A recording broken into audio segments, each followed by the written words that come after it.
Good morning, Harris Academy. My name is Mr. Doherty and I'm joined by my co-presenter, Mr. Rickenberg. and we are here for our weekly ramble of jogging around the world. Not so weekly anymore, is this? not so weekly ramble of jogging around the world. We'll touch upon why things haven't been so consistent. Because I'll be honest, the year 10 said to me yesterday, they were like, "So when's the next episode of Jogging Around the World? You're letting us down." Is that what they said? Yeah, I know. So I thought, all right, Mr. Henry I'm Twan. pretty sure kids can't talk to us like that. I don't know how they get yeah. So anyway, good morning to our producer Ava. Good morning, sir. How are you today? I'm good. Good, yeah. It's You nice. was here for parents' evening yesterday, weren't you? I was, yeah. Who was you supporting? I was supporting music Yes, yeah. and drama. We'll talk about that as well in a minute. We've got so much to discuss there. We've got a lot to catch up to. So, what's the first thing we need to discuss? What are you drinking, sir? Well, you tell me. It was your round. Yeah, so because I was just trying to reframe this podcast after being away for a few weeks. So you've got a Starbucks caramel macchiato in that cup, sir. Normal service resumes. Normal service resumes. So yeah, that's the bog standard. I think that's the way it is. Ava's struggling with hers a little bit there. But what have you got there, Ava? I've got an orange juice burst, one of the many best. Didn't that used to be in the canteen? Yeah, but they used to have the smaller ones and were more expensive than the big Is that ones. smooth? It made no sense. Yeah, sure, I hope so. It is, I'm sure it is. Oh, of course it's smooth. It looks smooth. So, yeah, lovely. So how are you today, Mr. Rickenberg? Yeah, what a week. I don't even know how really to explain this, but I just feel like there's a really good meme, right, of someone trying to sweep away the ocean, like mop the ocean up and trying to sweep it to keep the beach dry, and that's what I feel like we've been doing this week. I feel it's just been nuts. It's been crazy. Why? We've only just got back after We've half only term. just got back after half term. Having a 5-weeker sounds good in principle, but I think it's not good. So we went from an 8-weeker where it felt like it was never going to end to a 5-weeker where everything was crammed into that, and then I feel like now this week we've paid the price for both of them. Yeah, but also we've had like a couple of trips going on, and then we've had people not being in, and it's just caused absolute chaos. It's been a lot. Yeah, it just is what it is, but we'll carry on. We persevere. Keep calm and carry on. That's right, and continue to record this podcast. Yeah, somehow, yeah. Right, I think shout outs next. So, just because this is a geographical podcast, not just a chat about our lives, I think. So I think this is the bit that people like the most, especially the teachers. Yeah. But shout outs. So first of all, I want to shout out Mr. I. Go on. Why do you want to shout out? Because he did run a fantastic trip to Pompeii, and he took a geography teacher to Mount Vesuvius. So I can't thank him enough for that. And yeah, just the whole trip was really, really well organised. And yeah, well, I had a great time. I'm jealous. The teachers had a why great am I time. jealous that you got to go to Pompeii, Mr. Rickenberg? Was it you meant to go? Yeah. I was meant to go on that trip, and I couldn't go because I was doing a course. Yeah, doing a course. Yeah, right. I'm glad you got to have a good time. Yeah, it was big shout out to him and all the other teachers. Big trip to organise that, isn't it? Miss Rebben, Miss Oakley. We were battling kids, trying to get them to go to sleep and stuff like that. But it was good. It was a good laugh. It was good fun, and the kids. The best thing about it, what was Mount Vesuvius like? It's really good. It's very misty up top. Oh, really? So you can really see much out the other side of it. Did you get any souvenirs? Any rocks? Yeah, they're at home. You brought a rock? Mr. I got a box of rocks for the kids, but then they gave it to me. Oh, really? Yeah, it was nice. Yeah, that's really nice. Yeah, I did ask for it, but it's fine. It doesn't matter. Right, next shout out. Who's it for? Miss Yoda and Miss Duffy. Yeah, this Iceland trip, man. Ripples through the school. Sure, tell me, yeah, definitely. Right, so I want to just say massive shout out and put it on record here of my thanks to Miss Yeldham and Miss Duffy for getting this trip organised the way they have.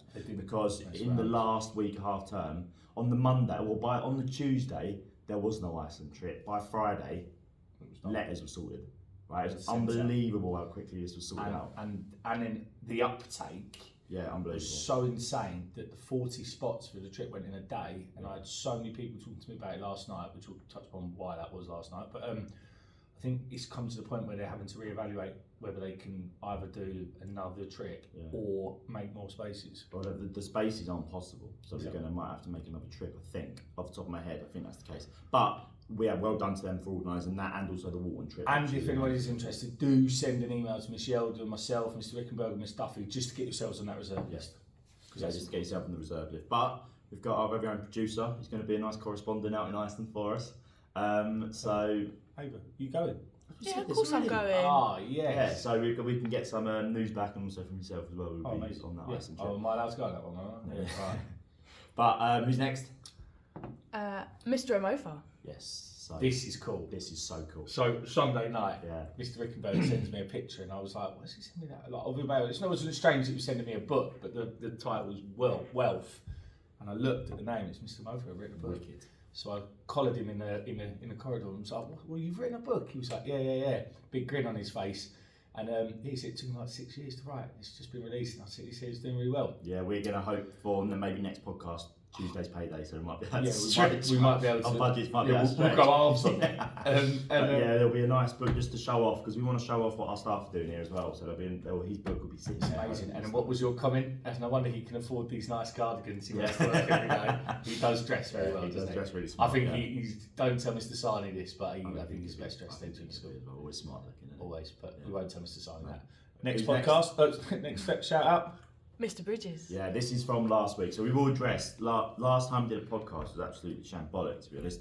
I thought the actual content was really good, We did well. but the camera kept messing up. Twice it cut out. Twice it got out, and I just do not have the technological know-how of how to put it together. No. Especially because it's recorded on my phone and then trying to upload it and then sort it out there. It's just chaos. It's just So too much. a couple of weeks ago, we shouted out Mr. Bridges because he asked for one. No, just because he's an avid listener. Yeah, avid listener, big fan, massive Big fan. Didn't mention it last night in the parents' evening, but I think it was just a bit embarrassing. So. And we have also got a bit of it that Indy has chosen his. Yeah.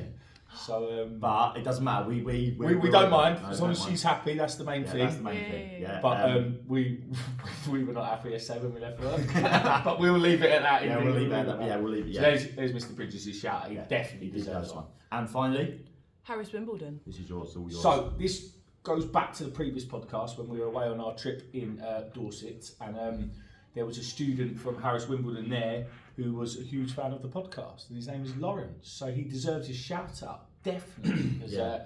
we are branching out to other Harris schools, which is Yeah. pretty impressive. That's unbelievable. Makes me happy. It's so Yeah, cool. We just got to get it even further. we've got to keep going now. Yeah. So, what is it? What we're now? What we're talking about Is today? it the content now? Yes. Yes. So back to geography. Yeah. Going to focus on this because the year 11 mocks. Oh, hold next on. We've week. got one more shout out Go on. actually quickly. Year 9, Year 7 parents in Yes. last night. What I think overall it was a success. And it was It's Year a 9 bit- options. It's a bit humbling, It was a bit humbling for how many people are picking history. Yeah. We are a little bit. but I do actually want to say well done to history.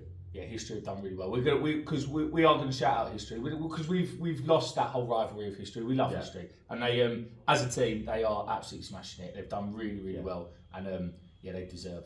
Absolutely, it. and that is Genuine. genuine. That's It's it. not. There's nothing else to There's it. no Well done to animosity it. there, No, so none well at all. done. But we want to shout out all the teachers who helped last night, all the helpers. I had a good few Year 10 girls help yesterday. Short notice. Keaton Jordan smashed it. Keaton, Jordan, Tiena, Violet, Savannah. Have I missed Ashley, anyone Amy. else? Ashley. Did I miss anyone? No, I think that's it. So yeah, all the helpers really much appreciated, and they did Connie? really well. Connie, or she'd kill me for missing. You her. said Connie's name. Did I? Did I you? did. Those four, we know I who they dunno. are. Yeah, they get a shout. Right. Anyway, so content today. Right, so we're starting off with, we're coming back because the year 11 mocks are next week. So we're going to do a case study, which is really specific because when you search online, there's not loads about it. Otherwise, it's just someone talking over a PowerPoint, right? So we're going to talk about a small-scale management project to try and manage the polar regions. Now, when we're managing the polar regions, sir, if we're trying to sustainably manage it, what are we trying to keep there? We're trying to keep the region itself, Yeah. keep the ice there, Yeah. and keep the ice, the flora and fauna of that, Yeah, ice, flora, and fauna, but we also want to keep the people. and the people. Yeah, because we don't want them people who live in this place, Svalbard, to have to move away. So we need it to be socially, economically, and environmentally sustainable. And so the place we're talking about, say it again, because yeah, is a place called Svalbard, which is an archipelago. I don't think it's on our little thing here, on our little thing, globe. But it's right northern. It's right up in the north, right near the North Pole. To be Is honest. it the most northerly? Yeah, it's the most northerly human settlement in the world. I'm pretty sure. Yeah, you can see it quite well on that map there. Yeah, but Svalbard, they're trying to make sure they can use the Arctic because it's the main source of income, which is tourism. Right. Right, so they need to make sure they can still use it in terms of tourism, but they also want to manage it and keep it pristine, right?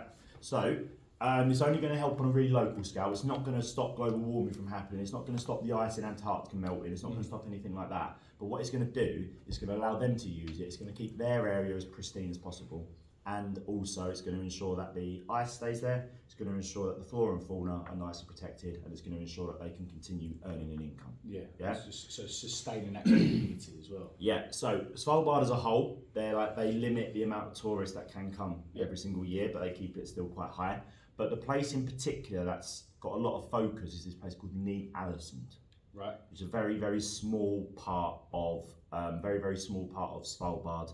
I can't remember exactly where it is on the island, but it's there. Right? Yeah. So you've taught this recently, sir. Yeah. Right, and I'm teaching it today. Yeah. Right. So to make sure they're trying to be sustainable and ensure that tourism can take place, but take place sustainably, what are they doing there? So one thing that they've done is because to get there, I think is it the only way you can get there is by a cruise ship. Yeah. So to get there by the cruise ship, they've reduced the size of the cruise ships, and what they've done is stop those cruise ships from docking for a long time. So I think they're limited to about 3 hours. Yeah. So if we're thinking about sustainability, why is that sustainable? Because, well, first of all, cruise ships, you know, the whole thing of like yachts and cruise ships are up there with some of the biggest polluters in the world, aren't they? Huge boats. They use huge amounts of fuel.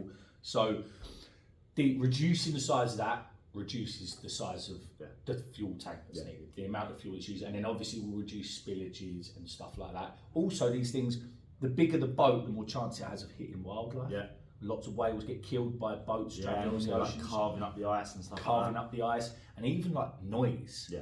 You know, like general pollution, noise and air pollution, they do disrupt things quite a lot. So scaling back the size of them and reducing the amount of time they are there just limits or mitigates the amount of pollution that they Why get. could you argue that's not sustainable?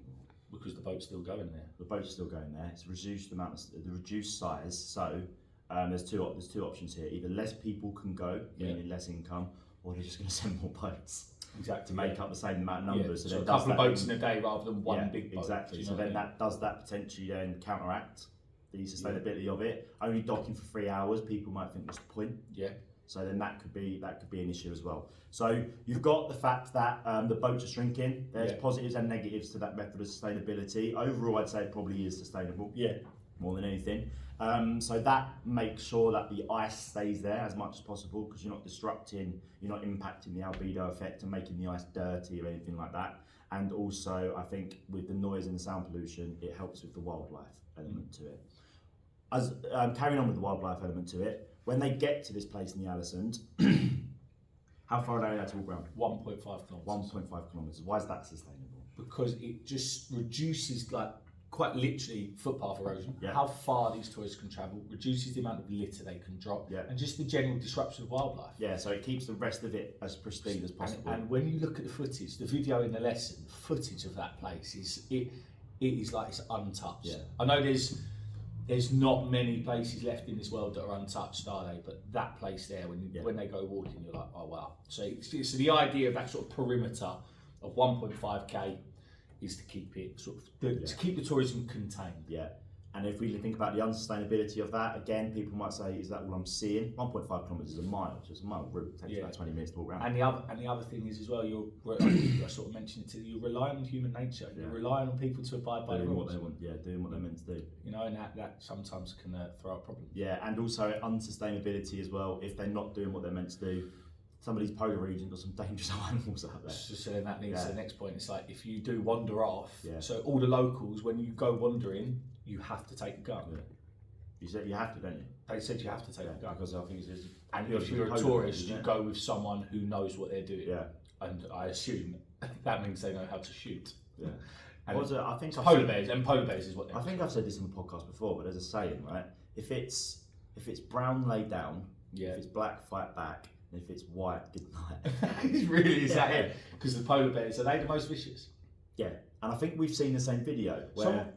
I don't know if I was talking to year 7 or I was talking to you. I don't know. But there's a video of a polar bear. Someone's walking up some stairs and the polar bear's like sniffing through the gaps of the stairs. And the guy was like, you're so lucky you survived that situation. Yes, polar bears are scary. Are polar bears bigger as well? Yeah, they're huge. They're the big ones, aren't they? I think it was a year 10 was asking me yesterday, like, why are they the most dangerous? I was like, I don't really know, but they're big. Because I think they've got to be so effective because of the amount of food that's there. So they've got to be good killers. So they're good hunters, aren't they? And they're a bit more stealthy. Other bears I think they're the other only- bears can be a little bit. I think they're one of the only animals that actively hunts humans as well. What should go on a school trip to Svalbard.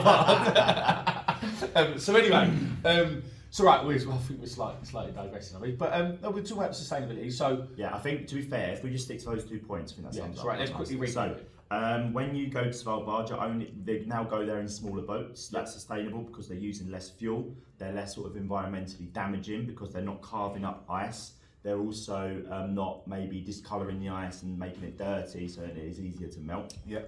You are also only allowed there to dock there for 3 hours. That's sustainable because I think they have to turn the engine off or something whilst they're there.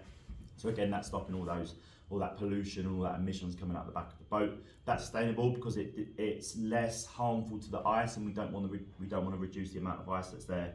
It's also sustainable because it's not impacting the wildlife through noise and sound pollution, and also it's sustainable because it's still bringing in an income for the locals.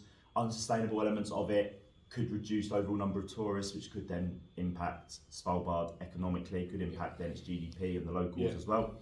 And then also only a 1.5 kilometre route that the tourists are allowed to be in. That's sustainable because it limits the impact on the wildlife further afield. Could be unsustainable because people just might not follow the rules. Yeah. Overall, again, this is all focused on a local scale, and you've got to be thinking, is it sustainable for Svalbard? The answer is probably yes. Yeah, and it's not going to change the impacts like globally or on a large scale that are happening in the Arctic. That's and that case study's for the next one. Yeah, cool. Good. I think that's right. What time are we on? 16 minutes. Oh, that's worked pretty well, I think. Yeah. And because it doesn't need to be anything massive, but it's a small case study. It is a small case study, but it's an important one that they need to know. And I think it's kind of like you say, you look online, there's loads to look at. It's not like one of our big ones, and small scales. And just to say as well, that 3 hours, that 1.5 kilometres, the small, not necessarily smaller ships, but those about 3 hours, that 1.5 kilometres mentioned in somewhere like Ny-Ålesund, it's all place-specific information. So you need to just make sure that you're throwing those numbers. And the two things that people are at risk of there are polar bears and avalanches, isn't it? That's it. And the extreme cold. Yeah, and the extreme cold. Okay, I think we're pretty good. So, what are we moving on to? That was good, well done. The news. The news, right? Struggled.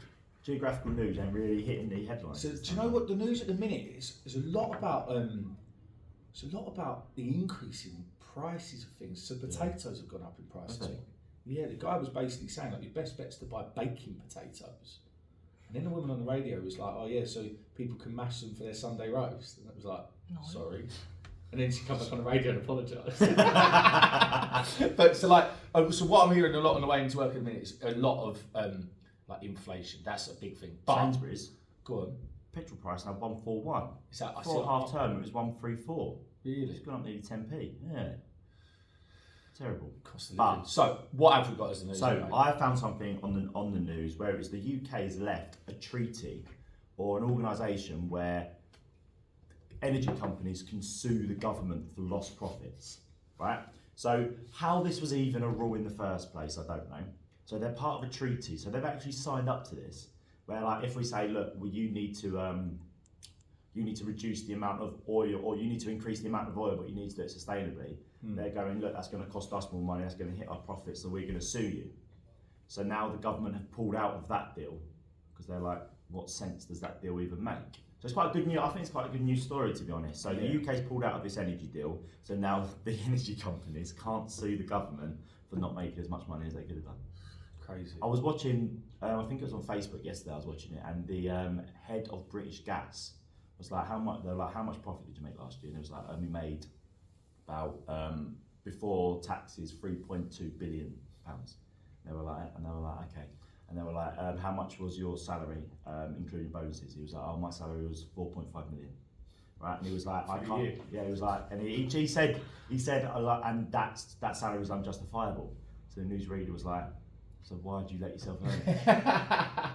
And there was no answer. But yeah, the energy companies they're mad. It's mad. The money's crazy. Yeah, isn't it? absolutely crazy. Interesting. Next news story over, please. Got the Gaza.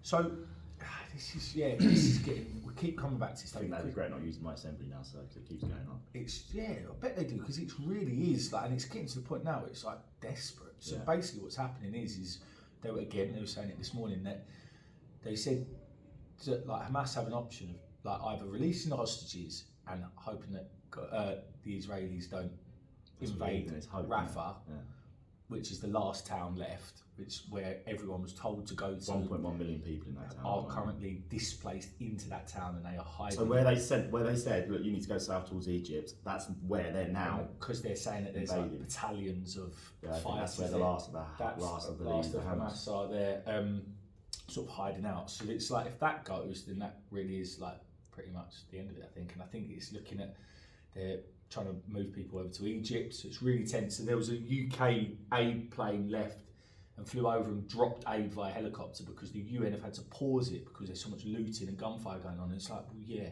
because they have nothing. These people are starving and there's no water, there's no food. So no wonder the situation becomes more and more desperate.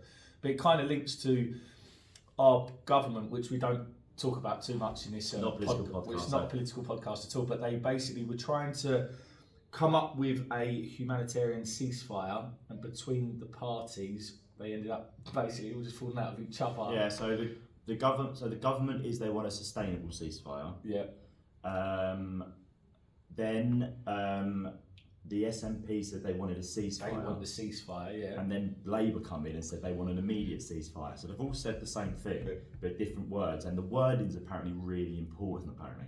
Right. And then, what then the Speaker of the House did then went with Labour, Labour's motion, which annoyed SNP because they said we said it first. And it was meant to be, again, I'm not massively clued up, and it was meant to be their day in Parliament. Yeah. So they had set this up, and apparently they only get 3 days a year to do this sort of thing, and then all hell broke loose. Yeah. Like, literally, they all just fell out of each other. Because also the Speaker of the House is technically a Conservative.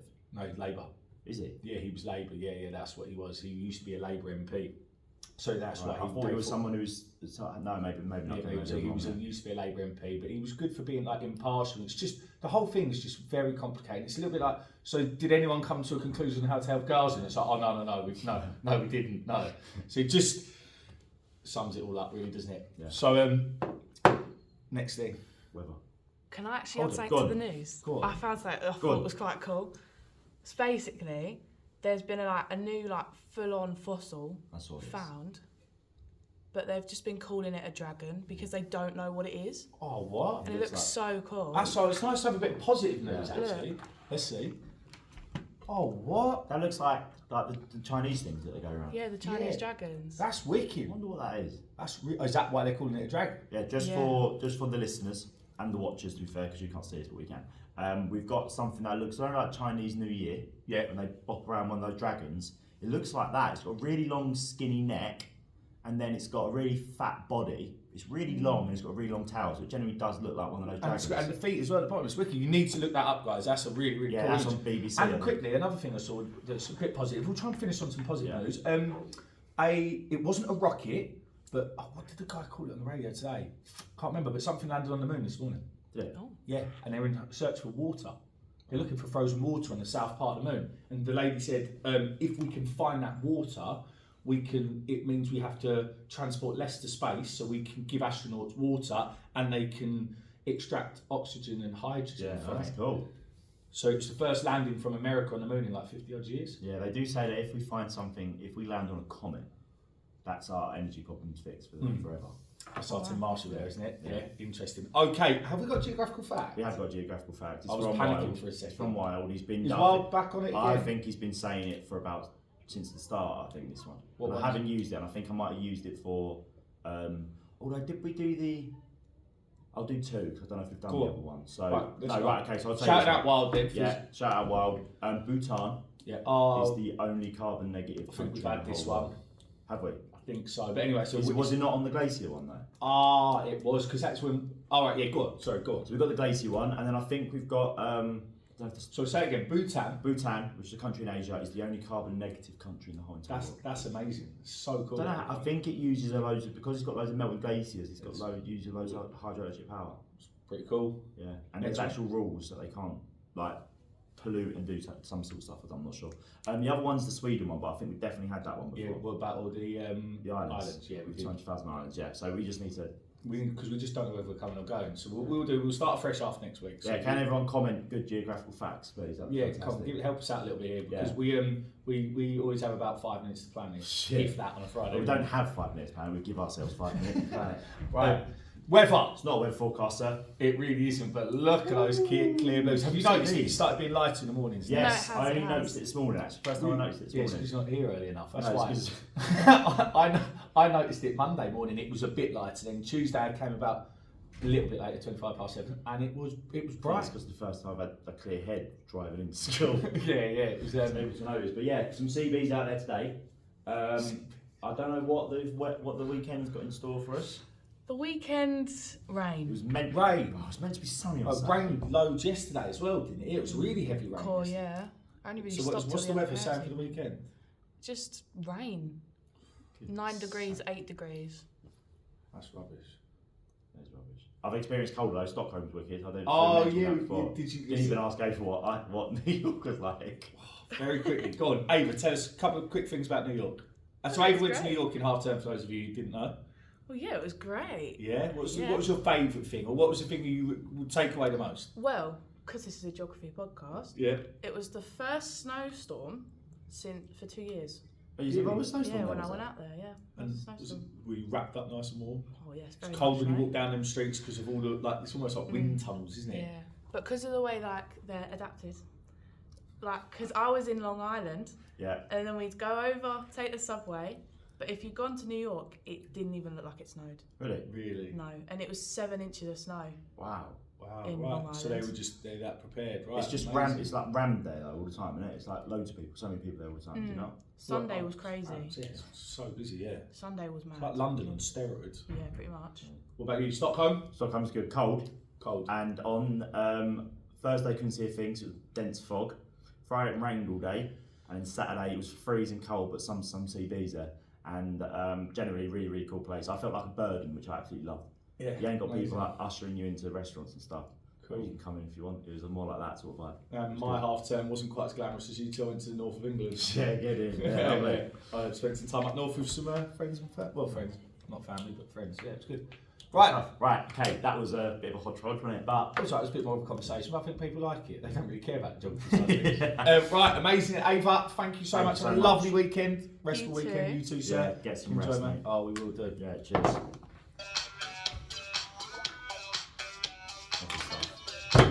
Right, well done. Right, you two, I've got to go to Scott Fair and Pete. What time? Now, see you in a bit. What, it's 12 past? Yeah, it started at 10 past with Jazz. What time do we leave Wharton?